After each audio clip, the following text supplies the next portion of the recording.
كتابي وقال رسول الله صلى الله عليه وسلم في الحديث صدق الله العظيم وصدق رسوله الكريم ونحن على ذلك من الشاهدين والشاكرين والحمد لله رب العالمين. Bapak Ibu jamaah maghrib yang dimuliakan Allah Subhanahu wa taala. Kembali kita bersyukur kepada Allah Azza wa Jalla. Alhamdulillah kita tidak bisa menghitung nikmatnya yang diberikan kepada kita, sehingga Allah pun mengatakan di dalam Al-Quran, seandainya pun kita mau menghitung, kita tidak bisa menghitung begitu banyaknya. Wa in ta'uddu ni'matallahi la tuhsuha. Tidak bisa kita mengira, tidak bisa kita menghitung. Oleh sebab itu kita bersyukur baik dalam bentuk ucapan kita, perbuatan kita, kelakuan dan ikrar. Mudah-mudahan syukur kita menjadi sebuah nilai ibadah untuk menambah terus kualitas dan ingatan kita kepada Allah dimanapun saja kita berada. Mudah-mudahan kita bersyukur amal ibadah kita ditambah dan selalu menjadi nilai kebaikan kepada Allah Subhanahu wa taala. Salawat dan salam kita sampaikan kepada Rasul pilihan, qudwatuna rahmatan lil alamin, panutan kita Rasul Mustafa Sayyidina wa Maulana Muhammad sallallahu alaihi wasallam, dan juga kepada keluarga, sahabat beliau, pengikutnya sekalian. Bapak Ibu sedang jamaah maghrib rahimahumullah. Alhamdulillah di bulan ini sudah beberapa pekan ya, dari Jumat yang pertama sampai pada malam ini, insyaallah pada bulan ini yang terakhir pengajian kita di seputar masalah bab udhiyah, masalah kurban, ibadah kurban. Alhamdulillah sudah kita jelaskan dari awal sampai akhir beberapa permasalahan di seputar ibadah kurban. Maka pada malam ini kami mengulang kembali dari awal, dan kami bacakan beberapa hal dampak di seputar ibadah kurban. Di mana para jamaah yang terlibat, baik yang berkurban atau yang menjadi panitia, atau bagi kita yang mungkin di tahun ini belum bisa menunaikan ibadah ini, maka menjadi ilmu bagi kita. Inilah ibadah yang luar biasa. diberikan oleh Allah Subhanahu wa taala. Maka yang pertama yang kita sudah jelaskan seputar hukum kurban. Kurban menjelaskan bahwa ada yang bersifat baik daripada Rasul, hukumnya wajib. Ada yang bersifat sunat. Sifat sunat mungkin bagi umat, bagi Rasul itu adalah wajib hukumnya. Dan juga sebagian ulama fikihiyah berpendapat bahwa ada yang mewajibkan dan ada juga yang hukumnya sunnah. Oleh sebab itu di bidang hukumnya, baik Rasul mengatakan maupun dengan dalil Al-Quran itu sudah yang kita jelaskan. Maka pengertian kurban juga sudah dijelaskan bahwa itu adalah ibadah yang mendekatkan diri kepada Allah. Qorobah ya. Sebenarnya adalah qorobah. Artinya ibadah mendekat, untuk ibadah mendekatkan diri kepada Allah salah satunya adalah ibadah kurban. Yang seterusnya sudah hukumnya bagi kita secara umum bahwa sunnah bagi kita untuk melaksanakan, tapi ibadah yang dianjurkan supaya kita tidak meninggalkannya apabila kita sudah diberikan himmah, ya, diberikan kesanggupan. Kata Rasul, man wajada sa'ah, ya, siapa yang diberikan, yang diperdapat kelapangan, kalau dia tidak mau berkorban, falam yudhhi fala yuqarrabanna musallana, maka jangan sekali-kali mendekatkan tempat ibadah kami. Kemudian ya, hewan-hewan yang digunakan untuk kurban sudah juga kita jelaskan. Ada kambing, ada domba, ada sapi, ada kerbau dan unta. Hewan-hewan yang digunakan sebagai kurban.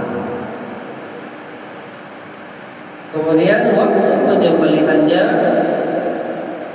itu mulai dari hari Idul Adha, kemudian 3 hari tasyrik di tanggal 11, 12, 13 sampai menjelang waktu maghrib, itu waktu penyembelihannya. Ini adalah salah satu ibadah, baik hukumnya, kemudian ya hewannya, kemudian masa waktu penyembelihannya, kemudian di waktu penyembelihan itu dengan beberapa syarat. Salah satunya harus membaca basmalah, kemudian takbir, Allahu Akbar, kemudian harus dengan benda yang tajam menghadap kiblat, harus terputus 2 urat buat kehidupan dan urat urat lagi, urat makan dan urat kehidupan. Ini adalah salah satu tata cara itu penyembelihan yang sesuai dengan sunnah, dengan dalil-dalil baik berdasarkan dari Rasul. Kemudian Hukum pembagian dagingnya juga sudah kita jelaskan. Kalau kurban itu tidak boleh dijual, tapi hanya dihadiahkan, disedekahkan. Bagi yang pemilik kurban, bahwa dia boleh mengambil sepertiga dari hewan kurbannya. Tapi kalau dia mau lebih banyak untuk menghadiahkan, sedekahkan, sambil berbagi, itu lebih baik. Kemudian kulit-kulit tidak boleh, yang namanya hewan kurban itu tidak boleh dijual. Hewan kurbannya yang sempurna tidak boleh ada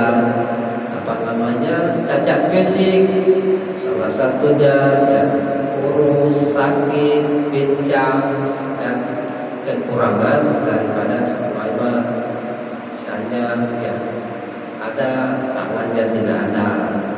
Tapi sebagian ulama kalau ada diberikan tanda sedikit misalnya itu masih dibolehkan. Telinganya misalnya dipotong, ekornya, kemudian kalau tanduknya misalnya pecah itu masih dibolehkan. Tapi kalau tadi kurus, pincang, patah, dia tidak bisa berjalan, maka atau buta, maka itu tidak boleh. Kemudian selanjutnya dalam kurban ini ada yang namanya kurban sunnah, ada yang wajib, ada juga kurban itu seperti nazar. Maka kalau nazar itu tidak boleh. Sebagian sepakat ulama fikih, ada juga yang sebahagiannya, tapi beberapa ulama fikih tidak boleh memakan daging kurban nazar kepada orang yang bernazar.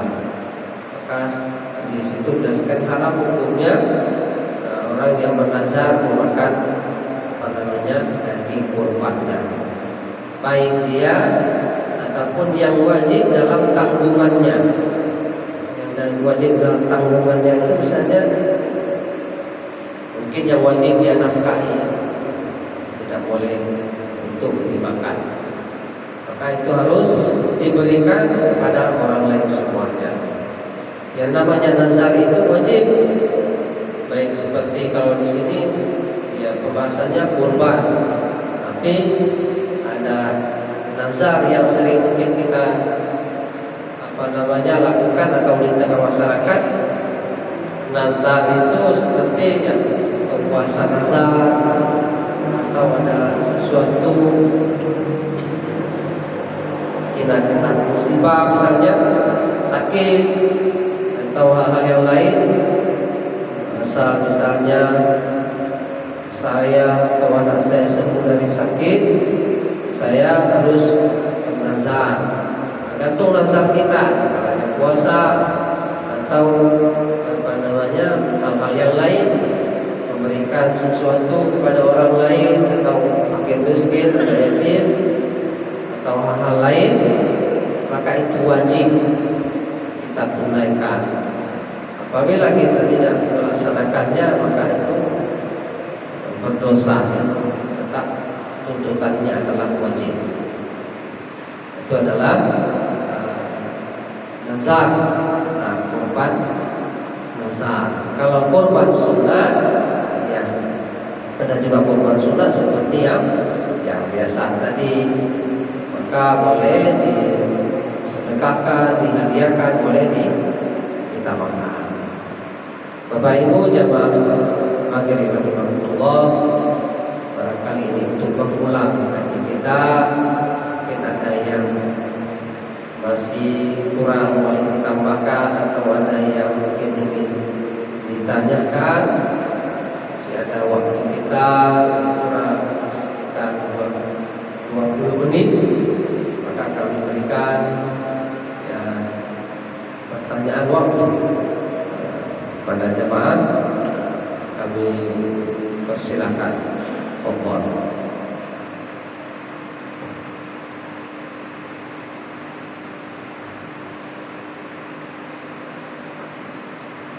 Pak Arisa. Assalamualaikum warahmatullahi wabarakatuh. Waalaikumsalam.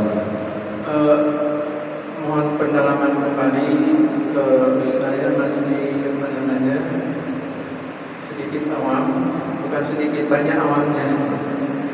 Jadi tangkapan saya, pemahaman saya, kalau tidak keliru ya, bahwa hukum berkorban itu secara umum sunnah. Nah, cuma lebih spesifik lagi mohon sunnahnya apa muakkad apa ghair muakkad.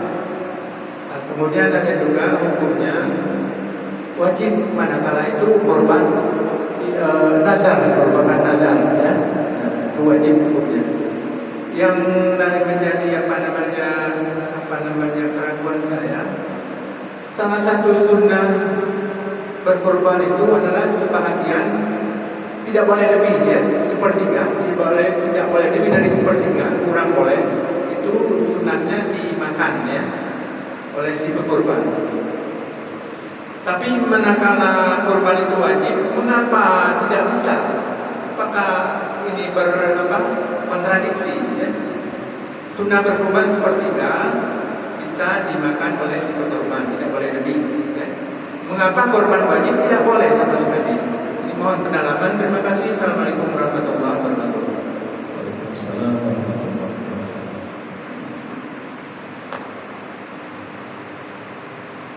Baik, terima kasih pertanyaannya.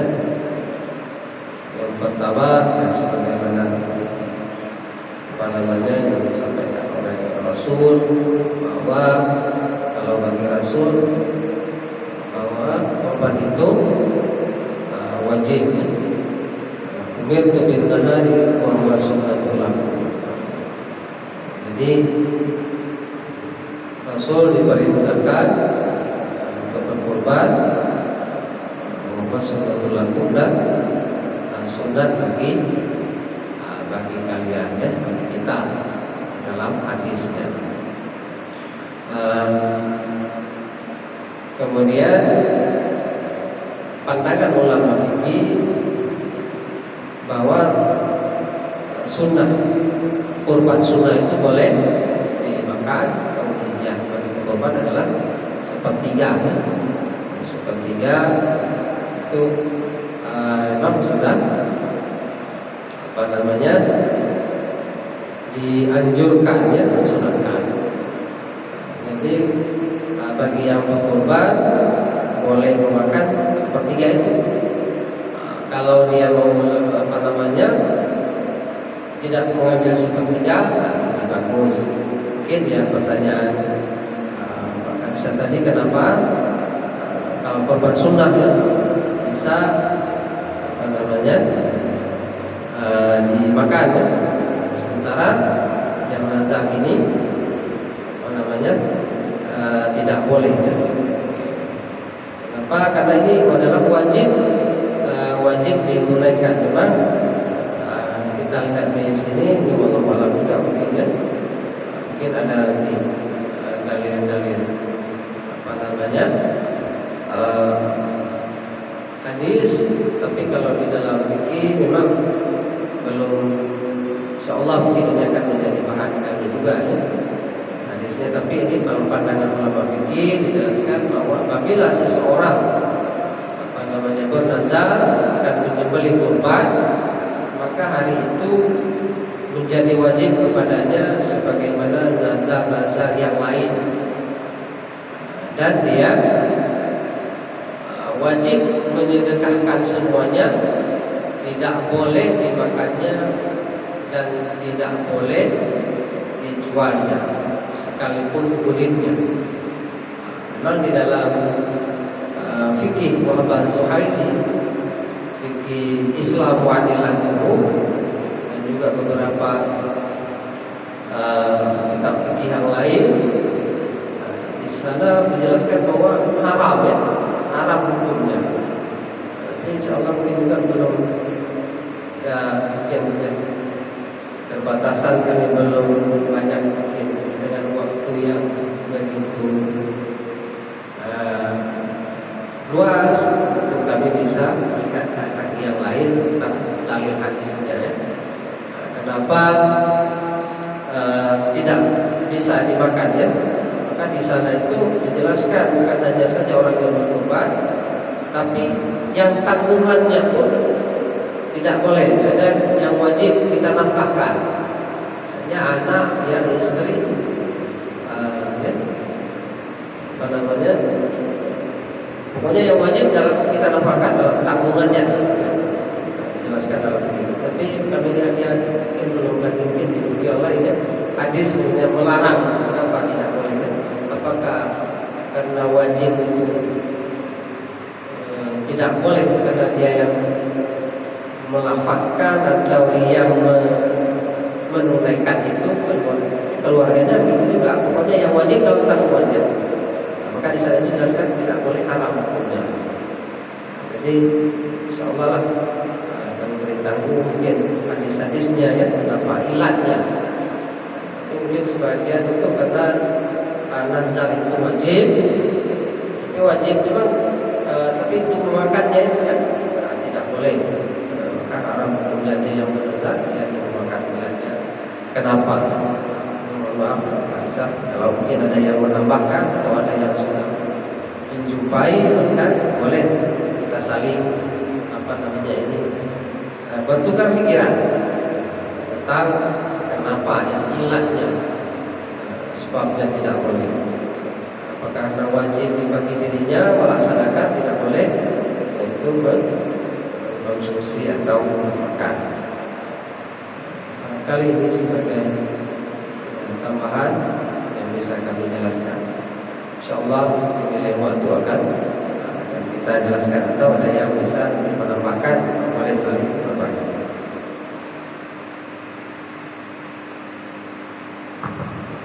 Assalamualaikum warahmatullahi wabarakatuh.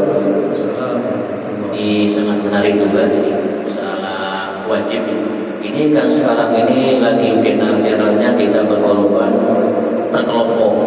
Kalau tadinya itu korban nazar itu satu ekor daripada keluarga. Ini bagaimana umpamanya saya ikut kelompok Pak Karisa. Apakah dikira juga saya ini ikut nazar juga melapatkan umpamanya saya apabila sembuh saya ikut kelompok ini berkorban, apa juga terhitung itu nazar atau bagaimana? Coba dijelaskan karena tadi kalau sana itu sudah jelas korban itu adalah wajib itu korban pribadi. Makanya tidak bisa dimakan oleh keluarga. Ini mengikut kelompok, apakah kategori juga nazar demikian atau bagaimana Ustaz? Mohon penjelasannya. Assalamualaikum warahmatullahi wabarakatuh. Terima kasih. Ya terkait kalau kelompok, maka yang bernazar itu apa? Satu kelompok atau satu orang ya? Kalau misalnya satu kelompok 7 orang, yang bernazar 1 orang, maka ya yang bernazar itu saja. Yang bernazar itu tidak boleh mengeluarkannya dan tanggungannya. Anaknya berarti kalau keluarganya yang wajib nafkah. Jadi yang kalau yang lain misalnya ada 6 lagi, berarti apa-apa. Kenapa dia? Karena tidak semuanya kecuali tadi yang bernazar itu satu kelompok. Kalau dia satu kelompok ya itu tidak boleh untuk memakannya. Maka insyaallah kita kembali kepada boleh atau tidak bolehnya insyaallah satu kita. Berbagai akan kita cari apa ilatnya, Rasul atau ada larangan menurut Al-Quran. Jadi di sini kalau sunnah ada, maka dari dari ayat pun dijelaskan bahwa fakulu minha, maka makanlah minha sebagian dari mereka wa tu'imul ba'isal faqir. Maka makanlah sebagian darinya dan sebagian lagi berikanlah untuk dimakan orang-orang yang fakir atau miskin. Kalau kurban sunnah itu ini kenapa? Sebagaimana yaitu seperti dengan zakat fitrah. Bagi fakir miskin kita bahagiakan mereka dengan zakat fitrah ketika Idul Fitri, maka ketika Idul Adha itu dengan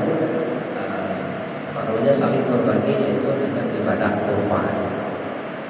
Maka itu mungkin ya, kalau tergantung kepada yang bernazar. Dia tidak masalah untuk kelompok atau apa, tapi kalau yang ulama fikih katanya itu akan kembali kepada orang yang berkorban. Tanggungan orang yang berkorban maka tidak boleh kalau dia nazarnya itu adalah wajib. Begitu juga dengan nazar yang lain. Kalau yang bersifat kurban ini adalah ibadah dimakan. Kalau mungkin sifat ibadah yang lain ya wajib ditunaikan. Wajib ditunaikan ya seperti misalnya puasa atau yang lain, atau ada infak wajib, atau yang sering kita ini kan asal liaman tahu dia misalnya sedekah ya anak yatim sekian, asal yang lulus tes, lulus kuliah atau hal lain itu wajib ditunaikan karena kita sudah niatkan semua dari sakit, semua dari bahaya atau hal yang lain. Ini barangkali bisa sedikit lagi masalah cacat tadi. Kami ini kan lagi mencari hewan kurban. Jadi setelah kami mencari hewan kurban ini, menurut pandangan kami sehat dan bisa dipakai untuk kurban. Kemudian beberapa saat sebelum pemotongan, hewan kurban yang kita cari ini adalah cacat. Bagaimana hukumnya itu? Apakah masih dikira cacat atau masih bisa dipakai atau tidak boleh dipakai? Mohon penjelasannya. Alhamdulillah. Awalnya misalnya kita yang mencari hewan kurban sebelum beberapa hari H, maka sudah kita cari, sudah kita bawa, sudah kita kasih makan. Hewan ini terlepas dari unsur 4 hal tadi. Dia sakit, tidak kurus, tidak buta, tidak pincang. Kemudian setelah proses mungkin beberapa hari mau ingin disembelih, jadikan korban, ternyata misalnya patah. Maka kalau patah, ya itu sebetulnya kalau misalnya hari-harinya pun patah, secara mungkin fisik masih boleh, tapi terkait di situ kalau sebagai ulama katakan tidak sempurna kurban seseorang itu nanti. Artinya sebelum dia dijadikan kurban, dia harus terlepas dari itu. Seperti tadi. Tapi kalau mungkin proses ketika misalnya ada AIC kan waktu mau dipotong kan, mungkin itu tidak apa-apa. Dia sudah sedang proses karena hewannya liar atau hewannya sangat lalu patah itu sedang disembelih. Tapi dalam hal itu juga tidak bisa boleh. Tapi kita lihat dulu ya, kalau proses sedang kita ikat lalu patah. Tapi kalau misalnya kalau masih jauh kita lihat secara umum ya, maka kejadian hewan korban itu terlepas dari yang dikatakan oleh Rasul bahwa ada 4 hal yang tidak boleh dijadikan hewan korban. Itu salah satunya sakit, kurus, kemudian yang pincang dan buta itu tadi. Nah, kalau sedikit karena kita di sini punya alamat punya tata di atau sedikit telinganya, atau di apa namanya, potong dari bawah atau potong langsung, potong di sayap sedikit, nah itu masih ada ulama, atau potong ekornya sedikit itu masih dibolehkan, atau tanduknya pecah, nah itu masih dibolehkan. Tentang itu. Terima kasih Pak Ustaz. Assalamualaikum warahmatullahi wabarakatuh. Terkait masalah hewan kurban, mungkin apakah sebuah kebiasaan atau kelaziman, ini mungkin kita berharap dari dinas terkait memberikan mungkin penjelasan ataupun katakanlah surat atau edaran. Karena di Simelu ini rata-rata kalau hewan kurban itu lebih banyak jantan. Apakah itu memang tidak diperbolehkan yang betinanya? Karena ini di mana-mana hampir yang jantan ini yang lebih banyak dicari. Kalau sudah betina padahal bagus ya bagi, tapi karena mungkin faktor kebiasaan sehingga betina tidak jadi disiapin. Nah kemudian ada juga kebiasaan-kebiasaan peternak ini, apabila dia pada saat waktu kecil sakit, salah satu alternatifnya pertama dipotong ekornya ini, biar keluar darah hitamnya, sehingga alhamdulillah juga kerbaunya sehat. Nah, apakah ini masih tergolong diperbolehkan karena dipotongnya hampir tinggal lagi mungkin 5 inci. Nah, supaya nanti itu banyak kita lihat setelah kita tanya dulu dia sakit, kemudian kita potong ekornya alhamdulillah sembuh. Apakah ini bisa dipergunakan? Nah, yang ketiga, Pak Ustaz, ini kan kalau yang kelompok ini para sahibul sudah menyerahkan kepada panitia. Nah, apakah panitia ini bisa mengambil kebijakan-kebijakan untuk misalnya pembagiannya disepakati, ini kepalanya ini kita hibahkan ke yayasan sana satu kepalanya ini kita hibahkan satu ke pesantren di sana.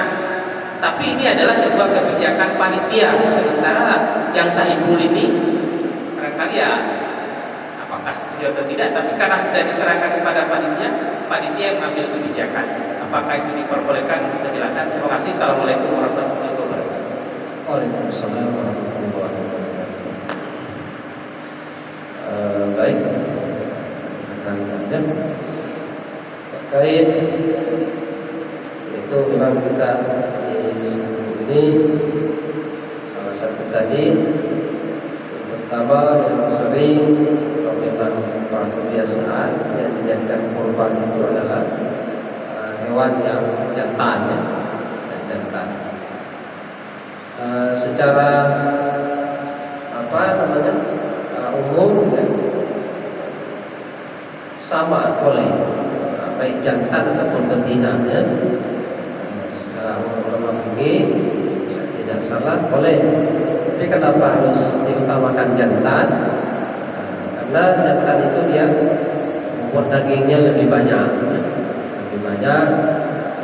dagingnya itu salah satu itu asbabnya ya, karena kata korban itu kan kita lebih banyak dagingnya, mungkin lebih banyak kita banyak berbagi ya, kesempatan lebih banyak. Kan sampai ada beberapa ton ya kalau lihat jantan, ada berapa? Ada yang 5 ton, 4 ton perannya. Kalau betina sampai lah lihatnya berapa ya? Karena ini kan yang membutuhkan dagingnya ya, kita butuhkan banyak dagingnya. Tapi ketika misalnya suatu daerah kita tidak ada misalnya atau tidak mencukupi, misalnya sekian yang kita cari sekian, kemudian yang ada sekian. Yang kita cari mau menjelang hari H memang tidak ada ya. Tapi kalau yang betinanya banyak, boleh. Tidak bisa menjadi satu syarat harus jantan. Tapi kenapa diutamakan? Ya karena itulah tadi bobot dagingnya yang lebih besar, lebih banyak berbagi. Kemudian betina itu yang tidak boleh mungkin ketika ada yang beranak, ada misalnya hamil, yang dikhawatirkan itu salah satu daging yang kurang, kemudian ya misalnya ada anaknya. untuk mereka. Tapi tidak ada syarat bahwa harus jantan. Kenapa ditambahkan? Itulah tadi sebabnya. Yang kedua, bahwa misalnya sehat kerbaunya, sehat hewannya, tapi dia satu kekurangannya misalnya tadi terpotong ya, putus ekornya, memang itu hilang ya, hilang lama. Tapi kalau memang ada lagi yang tidak putus, yang tidak apa, yang ditambahkan. Tapi kalau memang tidak ada, itu pun dia sehat, kemudian pinginnya misalnya orang itu mau kurban, nah itu boleh. Asal dari tadi terlepas dari 4 hal sesuai yang katakan Rasul, tidak sakit, tidak kurus, tidak buta, tidak pincang. Pecah tanduk, nah itu masih ada khilaf dibolehkan. Lihat yang terakhir tadi, pembagiannya, pembagian lagi misalnya sudah diserahkan kepada panitia. Nah, kalau yang penting di situ tidak panitia ini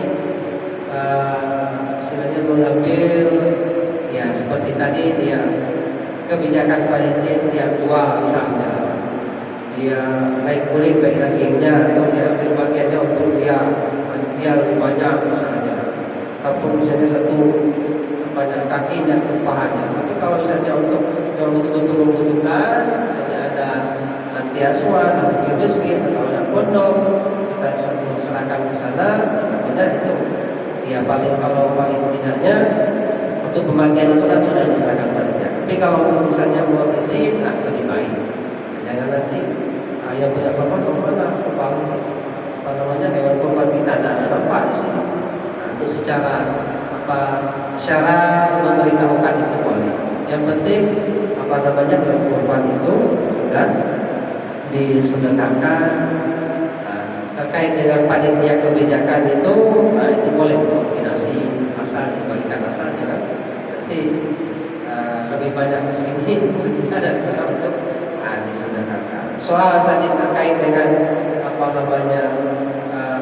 panitia tentu punya apa kan, tidak kan kita malaikat punya bisa punya kebutuhan, punya kantong, punya itu terlepas dari korban itu. Makanya bagus diberikan panitia supaya ketika korban itu keuangannya angka sekian sudah menyesuaikan dengan harga yang sudah termasuk kebutuhan di situ.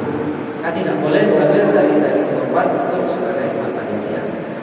Baiklah, Ibu jamaah sekalian, Allah, mungkin waktu kita sudah mendekati azan Isya, maka untuk hari ini kita pandai sampai di sini. Insyaallah kita ada pertanyaan yang belum kami jawab, insyaallah kita akan menjawab dari waktu dari awal sampai akhir untuk benar-benar kekurangan dan banyak manfaat yang kita jelaskan. Allahumma bihi